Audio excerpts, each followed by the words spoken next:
Good afternoon friends. आज हम history of literature पढ़ेंगे। इंग्लिश लिटरेचर की हिस्ट्री के बारे में पढ़ेंगे, जो हमारे सिलेबस के लिए बहुत इंपॉर्टेंट टॉपिक है। जब तक हमें हिस्ट्री ऑफ लिटरेचर नहीं पता हो, हम आगे का जो राइटर्स के बारे में पढ़ना और अपनी जो स्टडी है उसको कंटिन्यू नहीं कर सकते, बिकॉज हमें जो है सारे मोमेंट्स पता होने चाहिए। कौन सा पीरियड कौन से कब तक था, उस पीरियड में, उस मोमेंट में या उस टाइम पर कौन से जो राइटर्स थे वो प्रोमिनेंट थे और क्या क्या इम्पॉर्टेंट घटना जो है उस टाइम पर हुई थी।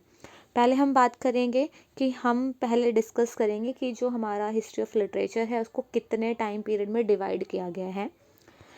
तो जो इसमें पहला टाइम है जो स्टार्ट होता है वो होता है 1340 से 1400 का। उससे पहले स्टार्ट होता है अर्ली इंग्लिश एंग्लो नॉर्मल, जो कि 1066 से 1340 तक होता है। फिर सेकेंड आपका होता है age of Chaucer. Age of Chaucer start होता है 1340 से 1400 का। एज ऑफ चौसर क्यों कहा जाता है? क्योंकि उस टाइम पे जो जॉफरी चौसर हैं वो उस टाइम के प्रोमिनेंट राइटर या प्ले राइट वो थे, इस वजह से उस एज को उनके नाम से जाना जाता है। फिर आता है 1400 टू 1500, लेट मिडल यानी कि 15 सेंचुरी।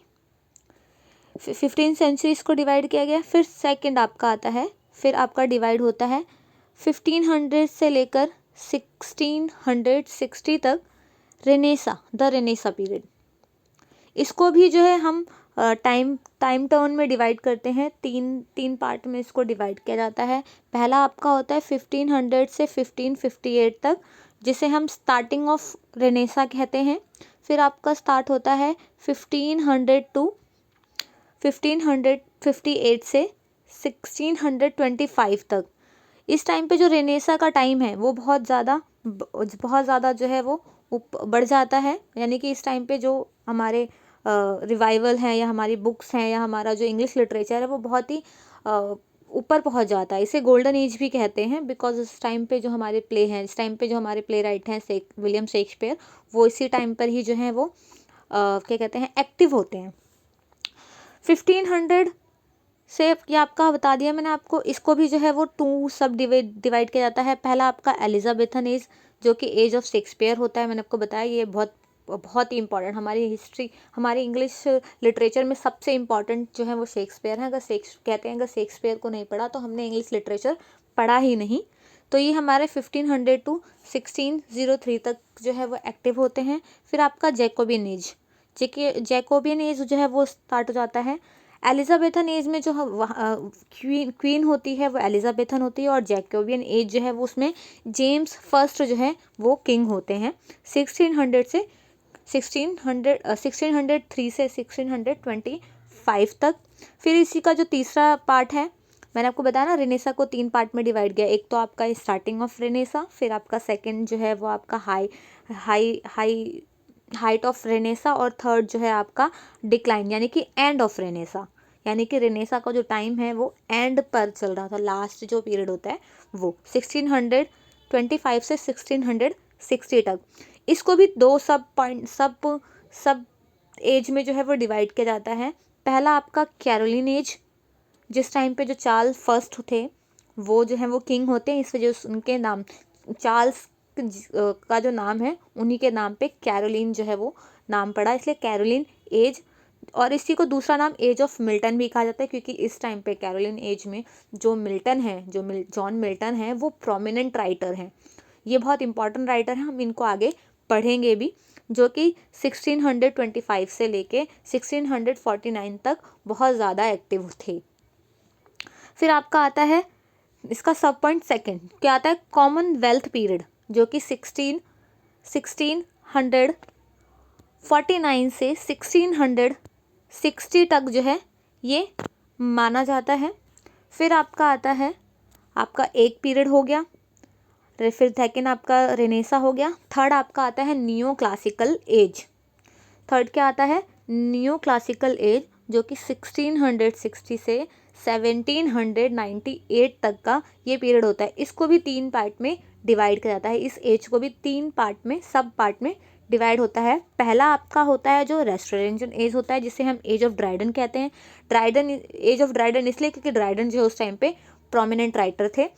फिर सेकंड आपका आता है ऑगस्टन एज, जो कि एज ऑफ पॉप भी, यानी कि एज ऑफ पॉप यानी कि अलेक्जेंडर पॉप जो है वो उस टाइम पे प्रोमिनेंट राइटर होते हैं। और थर्ड आपका आता है ट्रांजिशन यानी age of sensibility, age of doctor Johnson भी कहा जाता है इसको। ये जो टाइम पीरियड है ये 1600 से, ये जो टाइम पीरियड है 1660 से, जो आपका एज ऑफ ड्राइडन है वो 1660 से 1700 तक, फिर 1700 से 1745 तक जो है वो अलेक्जेंडर पॉप का, और फिर 1745 से 1798 का आपका डॉक्टर जॉनसन। इसके बाद जो है नियो क्लासिकल एज के बाद जो है वो स्टार्ट होता है, वो होता है रोमांटिक एरा। रोमांटिक टाइम जो है वो स्टार्ट होता है। रोमांटिक टाइम जो है वो 1798 से 1837 तक का जो है वो होता है। इसे रोमांटिक पीरियड भी कहा जाता है और एज ऑफ विलियम वर्थवर्थ भी कहा जाता है। विलियम वर्थवर्थ क्यों कहा जाता है? क्योंकि इन्हीं के एक पोइटिक कलेक्शन पब्लिश करने के बाद से जो रोमांटिक एरा है वो स्टार्ट होता है। लिरिकल बैलेड जो कि 1798 में जो है वो पब्लिश होता है। उसी टाइम से फिर रोमांटिक पीरियड या रोमांटिक मूवमेंट, रोमांटिक एज जो आप कहना चाहें कह सकते हैं, वो स्टार्ट हो जाता है। इसके बाद जो है वो स्टार्ट होता है 1837 से 1901 तक, क्या? विक्टोरियन पीरियड या फिर एज ऑफ टेनिसन भी कह सकते हैं।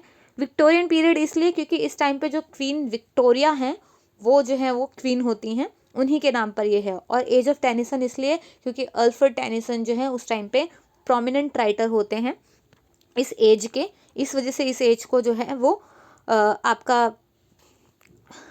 इस एज को जो है आपका एज ऑफ टेनिसन कहा जाता है। देन फिर आपका आता है कि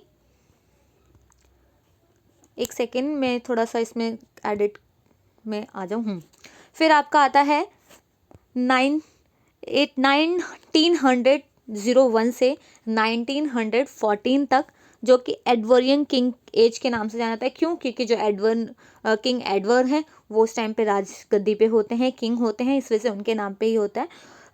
गाइज फ्रेंड्स, जो हमारा जो ये एज मोमेंट है ये अलग अलग टाइम पे जो एज हैं, यानी कि जो उस टाइम पे किंग होते हैं उन किंग के नाम पे है, प्लस उस टाइम पे जो घटनाएं हुई हैं उसके अकॉर्डिंग है। जैसे आपका ओल्ड इंग्लिश, फिर आपका रेनेसा, फिर आपका जो है न्यू क्लासिकल, देन फिर आपका रोमांटिक, एंड देन फिर विक्टोरियन के बाद आपका एडवर्ड किंग, एंड देन फिर 1914 से 1950 तक जो है उसे मॉडर्न पीरियड कहा जाता है या एज ऑफ इलियट भी कहा जाता है।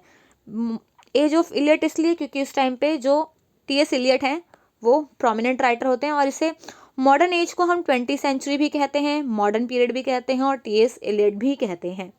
फिर 1939 से 1945 तक क्या होता है उसको हम जो है एक और नाम से जानते हैं। क्यों? क्योंकि आपको पता होगा कि इस टाइम पे जो है 1939 से 1945 तक जो है सेकेंड वर्ल्ड वॉर चला था, सेकेंड वर्ल्ड वॉर हुआ था। इसी वजह से इसे लिटरेचर ऑफ वर्ल्ड वॉर भी कहा जाता है। इस टाइम पे जो भी लिटरेचर लिखे गए हैं उसे literature of world war second भी कहते हैं। फिर जब सेकेंड वर्ल्ड वॉर ख़त्म हो गया था तो उसके बाद के जो लिटरेचर है, literature after world war second, उसको पोस्ट वर्ल्ड वॉर सेकेंड भी कहा जाता है, literature of post world war second. फिर आपका 2000 से लेकर अभी तक का जो पीरियड है इसे कहा जाता है 21st सेंचुरी लिटरेचर। ठीक है गाइज, देन फिर हम अगली वीडियो में इसको आगे कंटिन्यू करेंगे। आगे कंटिन्यू मतलब कि हम जो इसके जो सब पॉइंट्स, मैंने आपको पहले ये डिटेल बताया, आपको जो टाइम पीरियड है वो किस तरह से डिवाइड किया गया है। अब इस टाइम पीरियड को भी जो एक एक पीरियड है, यानी कि जो आपका पहले एंग्लो सेक्शन पीरियड है, फिर आपका मिडिल इंग्लिश पीरियड है, फिर आपका रेनेसा है, फिर न्यू क्लासिकल, रोमांटिक, देन फिर आपका विक्टोरियन, देन फिर आपका एडवर्ड किंग, फिर 20th सेंचुरी, फिर 21st सेंचुरी, इसको हम डिटेल में जो है स्टडी करेंगे। आगे पढ़ने के लिए प्लीज़ आगे जो मेरे वीडियोज़ हैं उनको लाइक करें, सब्सक्राइब करें और आप इसी चैनल पे बने रहें।